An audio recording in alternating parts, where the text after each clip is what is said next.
Hello বন্ধুরা, এই দেখেন 4টি টেক্কা তাসও নিয়ে এসে আর আমার হাতে একটি তাস আমি রেখে দিয়েছি।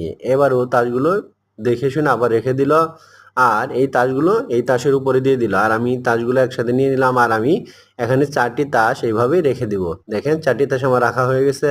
এবার আমি কিছু কিছু তাস এই 4টি তাসের উপরে দিয়ে দিচ্ছি আর এগুলো দেওয়া হয়ে গেলে মূল ম্যাজিকটি শুরু হবে। এই দেখেন, সো এই দেখেন এই তাসগুলো দেখেন এক কালার হয়ে গেছে। দেখেন দেখেন কতটা অ্যামাজিং এই ম্যাজিকটি। এই দেখেন, দেখছেন সবগুলো তাস কিন্তু কালো কালারের, দেখতেই পাচ্ছেন।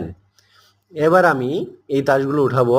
এই দেখেন এই তাসগুলো সম্পূর্ণ তাস লাল হয়ে যাবে। এই দেখেন সম্পূর্ণ তাস কিন্তু লাল, একটা তাসও কালো নাই। দেখছেন কতটা অ্যামাজিং। আমি 4টা বান্ডিল থেকে 4টা ম্যাজিক উপস্থাপন করতেছি আপনাদের মাঝে। এই দেখেন এখানে 4টাই শেপ আর ও যে তাসগুলো রেখেছিল সেই তাসগুলো আমি এই রাখা তাসগুলোর মধ্যে আছে। এই দেখেন ওর সম্পূর্ণ টেক্কা 4টা এখানেই রয়েছে। ভিডিওটি ভালো লাগলে চ্যানেলে সাবস্ক্রাইব করতে ভুলবেন না। Bye bye.